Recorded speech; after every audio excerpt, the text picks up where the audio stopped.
नमस्कार साथियों, आप सबका पुनः स्वागत है श्रद्धा वेद पुराण में।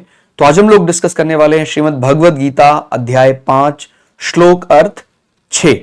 इससे पहले हम लोगों ने अध्याय 1, 2, 3, 4 के सभी श्लोक अर्थ सरल हिंदी भाषा में दोनों ही चैनल श्रद्धा वेद पुराण, श्रद्धा एस्ट्रो ज्योतिष में अपलोड कर दिए हैं। आप में से कोई भी व्यक्ति भगवद गीता को सरल हिंदी भाषा में समझना चाहता है, आप हमारे चैनल में जाएं, जहां आपको प्लेलिस्ट सेक्शन भगवद गीता मिल जाएगा, जहां अलग अलग श्लोक अर्थ मिल जाएंगे। तो शुरुआत करते हैं आज का श्लोक अर्थ। भगवान श्री कृष्ण अर्जुन को समझाते हुए कहते हैं, परंतु हे अर्जुन, हालांकि यहां पर भगवान ने अर्जुन को महाबाहो यानी जिसके बाजुओं में ताकत है, पराक्रमी है, तो भगवान ने अलग अलग संबोधन दिए हैं। तो हे अर्जुन या हे महाबाहो, कर्म योग के बिना संन्यास अर्थात मन, इंद्रियां और शरीर से होने वाले संपूर्ण कर्मों में कर्तापन का त्याग प्राप्त होना कठिन है। माने संन्यास में तो हम जानते हैं, हम उसके मूल को ही डिनाय कर देते हैं। भाई कर्मयोग में तो क्या होता है, हम कर्म करते हैं, हमारे पास संसार की सभी वस्तुएं, इसको कुछ ऐसा समझते हैं कि भाई एक तो ऐसा है कि भाई किसी ने कहा, यदि किसी बालक को भाई आपका अभी कोई टेस्ट है, आपकी प्रिपरेशन चल रही है इंजीनियरिंग की, मेडिकल की, आपको टेलीविजन नहीं देखना है, आपको टेस्ट की तैयारी करनी है अनुशासित होकर। तो एक तो तरीका क्या है, हम उसके मूल स्वरूप को ही नहीं माने कि भाई टीवी हम लेते ही नहीं है, टीवी है ही नहीं हमारे पास, तो जब है ही नहीं तो देखेंगे क्या। और दूसरा स्वरूप क्या कि नहीं, माने एक प्रकार से यदि सांख्य की बात करें तो उसका मूल जो रूप है उसको ही हम अस्वीकार कर देते हैं। जब टीवी है ही नहीं तो देखेंगे क्या, कैसा बंधन, जब टीवी नहीं तो फिर कैसा बंधन, क्या उसमें कहां लगाना है समय। लेकिन कर्मयोग में क्या है, हमारे पास टीवी है लेकिन उसका बहुत ही अनुशासन से उपयोग किया जाएगा। हर वो चीज केवल जो एक प्रकार से कल्याण की दृष्टि से है उसका इस्तेमाल कर रहे हैं, अनुशासन बहुत ज्यादा बन जाएगा। तो टीवी नहीं है तो उसका त्याग करना, एक टीवी है उसके बावजूद भी उसका इस्तेमाल केवल हित में ही करना, तो दो कुछ माने एक प्रकार से आप ये समझ सकते हैं कि भाई अगर मैंने संन्यास ले लिया तो मैंने वस्तुओं का ही त्याग कर दिया, भाई मैंने उसका मूल ही नहीं रहेगा तो उसमें कहां बंधना है। एक दूसरा ऐसा है कि नहीं, मैं वस्तुओं से तो घिरा हूं, हो सकता है मैं राजा हूं, मेरे पास सभी अधिकार हैं, मेरे पास सभी वस्तुएं, लेकिन उसका भोग वृत्ति मेरे मन में कभी नहीं आती है। तो भगवान ने कई जगह बताया है कि हालांकि मुझे बहुत ज्यादा प्रिय है, यदि कोई व्यक्ति बड़ा विवेकवान है वो सीधा समझ ले कि भाई सांख्य योग क्या है, ज्ञान के जरिए सीधा समझ ले और उस वस्तु के मूल रूप को ही अस्वीकार कर ले, तो बहुत मुझे प्रिय है। लेकिन वो सबके बस की बात नहीं है, वो सबके लिए करना कठिन है। हो सकता है मेरी बुद्धि का स्तर अभी वहां तक नहीं पहुंचा है, तो मैं वस्तु को तो देख ही रहा हूं, मैं वस्तु को तो मैं कैसे अस्वीकार कर दूं। तो मैं क्या करता हूं, वस्तु को अस्वीकार नहीं करता हूं, लेकिन उस वस्तु के अपने शरीर के प्रति होने वाले कुछ भोग को मैं अस्वीकार कर देता हूं कि नहीं, मुझे भोग वृत्ति से उसका इस्तेमाल नहीं करना है, मैं तो एक प्रकार सेवा वृत्ति से इसका इस्तेमाल कर रहा हूं। ठीक हो गया, माने अलग एक प्रकार से आप कैसे भी समझ लीजिए। मेरे पास धन एक तो है ही नहीं, जब धन है ही नहीं तो धन से कैसा आकर्षण, धन का कैसा भोग। दूसरी ऐसा है, मेरे पास धन तो बहुत है लेकिन उस धन का मैं अपने व्यक्तिगत सुख के लिए, शरीर सुख के लिए उपयोग नहीं कर रहा हूं, मैंने उसको सेवा में लगाने का निर्णय किया है। मैं वो धन बिल्कुल अनुशासित होकर समाज की सेवा में, कल्याण में लगा रहा हूं। तो ये जो कर्म योग सिद्धांत है, इसमें हम भोग वृत्ति का त्याग करते हैं, और जो हमारा सांख्य योग है इसमें हम वस्तु का मूल रूप ही मना कर देते हैं, इसलिए कर्तव्य वृत्ति का त्याग हो जाता है वहां। माने उसके सांख्य योग में फिर कर्तव्य भी नहीं रह जाता है। लेकिन वहां इस बात का डर है सांख्य योग में कि वस्तु ना होने के बाद भी यदि मन में कुछ ऐसा आ गया, टेलीविजन नहीं है या वो वस्तु नहीं है, उसके बावजूद भी उस वस्तु का आकर्षण मन में लगा हुआ है, तो फिर बड़ा मुश्किल हो जाएगा। धन नहीं है, हमने धन का त्याग किया था ताकि धन के प्रति कोई ऐसा मोह न उत्पन्न हो जाए, लेकिन धन का तो त्याग कर दिया, लेकिन मन में वही चल रहा है, उसी का मनन चल रहा है, तो वो फिर सांख्य योग है, उसका संन्यास एक प्रकार से व्यर्थ हो गया।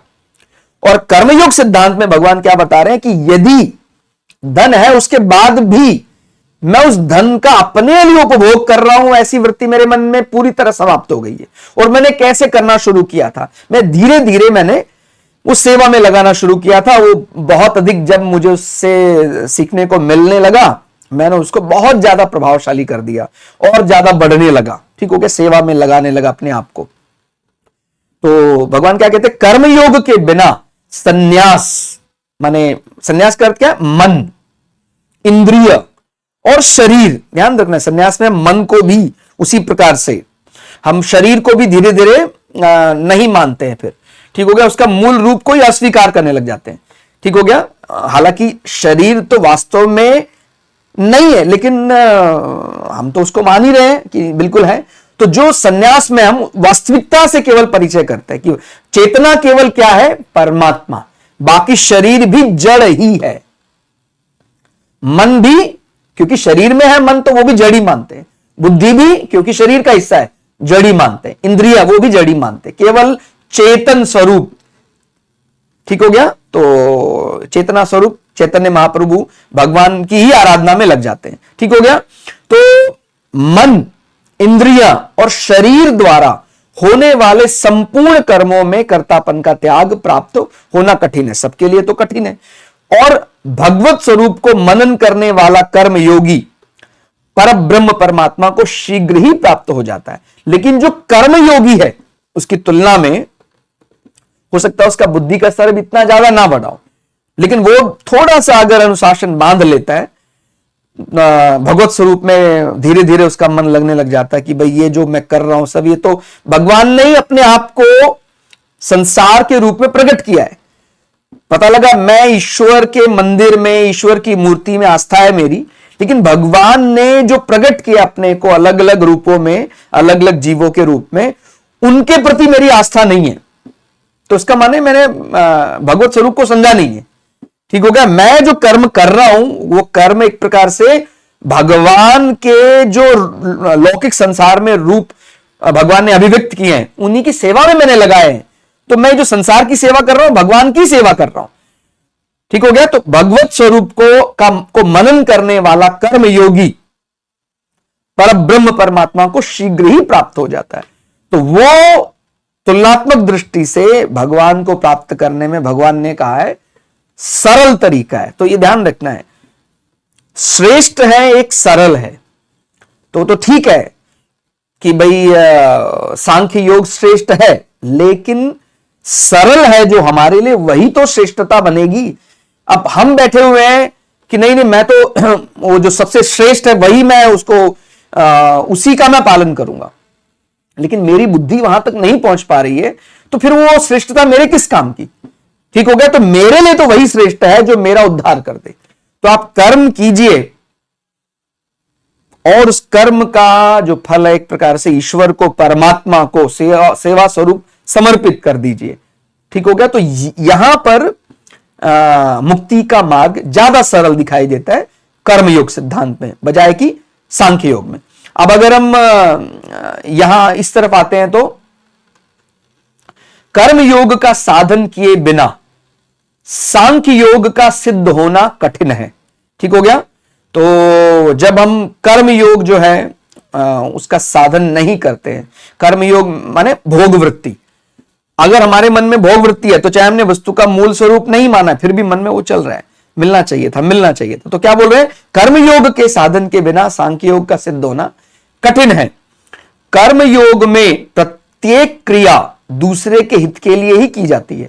दूसरे के हित का भाव होने से अपना राग स्वतः मिटता है। ठीक हो गया, इसलिए कर्मयोग के आचरण द्वारा राग मिटाकर सांख्य योग का साधन सुगम है। ठीक हो गया, तो यदि हम कर्म योग का आचरण करके चलते हैं, माने भोग वृत्ति का त्याग करके फिर हम भगवान के सांख्य योग नियम को मानने लग जाते हैं तो वो सुगम पड़ता है। तो आप एक प्रकार से कह सकते हैं कि कर्मयोग सिद्धांत में सांख्य योग की आवश्यकता चाहे ना पड़े, लेकिन सांख्य योग में कर्मयोग सिद्धांत में जो भोग वृत्ति को त्यागने की बात है वो उसकी जरूरत पड़ेगी ही पड़ेगी। ठीक हो गया, क्योंकि एक दिन में मानने से थोड़ी हमारी मुक्ति हो जाएगी। मैं जैसे आज मान लेता हूं, वस्तु नहीं है, फिर भी जो मेरी शरीर की जो क्रियाएं हैं, शरीर जो मुझे मिला है उसके लिए भोजन की आवश्यकता, ये सब तो करनी पड़ेगी। अब पता लगा भोजन में भी कुछ ऐसा वृत्ति जाग गई, माने मैंने सांख्य योग को माना हुआ था लेकिन भोजन में भी कुछ ऐसी वृत्ति जाग गई, ये बहुत अच्छा है, ये अच्छा नहीं है, ये इसका रखना चाहिए, संग्रह नहीं करना, ये सब फिर वहीं फंस जाएंगे। इसीलिए हम कर्मयोग सिद्धांत को हमारे लिए क्योंकि सरल है ज्यादा बढ़िया मान रहे हैं। ठीक हो गया। देह अभिमानी मनुष्य संपूर्ण कर्मों का त्याग नहीं कर पाता है। शरीर का जिस प्रकार से, माने मन को जिस प्रकार से बनाया गया है, मन का तो स्वरूप ही है वो इंद्रियों के प्रति आकर्षित होता है, तो देह अभिमानी मनुष्य जो है वो संपूर्ण कर्मों का त्याग कर ही नहीं सकता है। पर जो कर्म फल का त्यागी है, माने कर्म का त्याग नहीं कर सकते, लेकिन कर्म का फल यदि हम ईश्वर के लिए सेवा में लगा देते हैं उसी को वास्तव में त्यागी माना जा रहा है।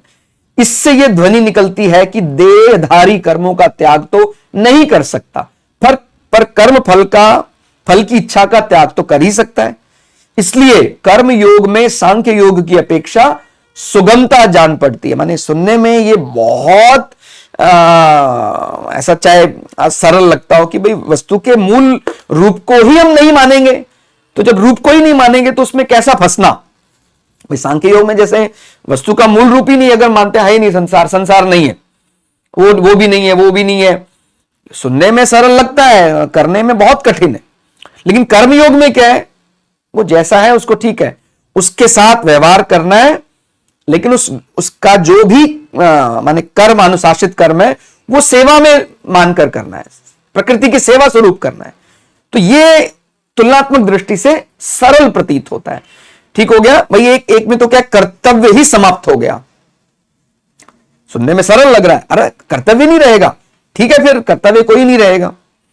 लेकिन यहां बहुत बड़ी गलती होने की गुंजाइश है। हमने केवल एक माने थोड़े से लाभ के लिए लोभवश कहीं अधूरा समझ लिया सांख्य योग। अच्छा, कर्तव्य ही समाप्त हो जाएगा हमारा, ठीक है, फिर बाद में पता लगा मनोवृत्ति लगी हुई है अभी भी भोगों में, फिर तो हम ना यहां के रहे ना वहां के रहे।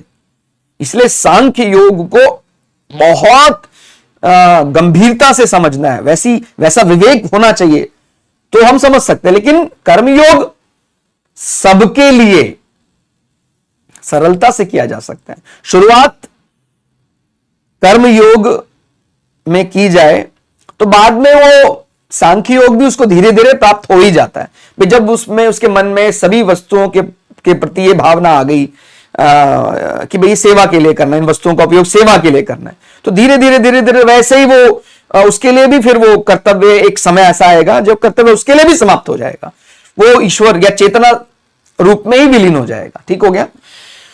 तो कर्मयोग साधन सुगम, शीघ्र, सिद्धिदायक और किसी अन्य साधन के बिना परमात्मा प्राप्ति कराने वाला स्वतंत्र साधन है। इसीलिए कर्म योग को यदि माना जाए, जैसे गुरु सामान्य उपदेश जब देता है तो वो गुरु को भी ये मन में रहता है कि कुछ ऐसा ना हो जाए कि मेरे उपदेश का कोई शिष्य गलत अर्थ निकाल ले, तो बार बार भगवान सावधान कर रहे हैं। वो बिल्कुल ये बात सही है। अगर सांख्य योग सीधा कोई मानने का उसके विवेक इतना प्रबल है, मान सकता है तो माने, लेकिन अगर अधूरा मान ले केवल कि भाई ये कुछ नहीं होता है, ये कुछ नहीं होता है, संसार केवल कह रहा है, अभी मन उसको स्वीकार नहीं कर रहा है, तो वो तो फिर धर्म संकट में फंस जाएगा, वो तो ना इधर का ना उधर का। इसलिए भगवान बार बार सावधान कर रहे हैं अर्जुन को बताते हुए, वो एक प्रकार से ईश्वर हमें सावधान कर रहे हैं कि हाँ, सावधानी से उपयोग करना है। आपने पता लगा सांख्य योग को समझा नहीं है और सीधा जीवन में धारण कर लिया, सब कुछ त्याग दिया, बाद में मन पता लगा उसी के पीछे भाग रहा है, बहुत लालसाएं हैं अभी, तो फिर आपने तो आप कहीं के नहीं रहे। इससे तो बढ़िया आप वस्तुओं के साथ ही रहते और उस वस्तुओं का भोग वृत्ति का त्याग कर देते। ठीक हो गया। तो एक तो है वस्तुओं का मूल रूप ही उन्हीं उसी को मना कर देना, नहीं मानते हैं। एक है वस्तु हमारे पास है लेकिन उसकी भोग वृत्ति का त्याग करना। तो कर्म योग सभी के लिए अगर बात करें ज्यादा सहज प्रतीत होता है, इसीलिए वो परमात्मा से शीघ्रता से मिलाने वाला है। तो आज के लिए इतना ही। श्लोक अर्थ आपको कैसा लगा कमेंट करके जरूर बताइएगा।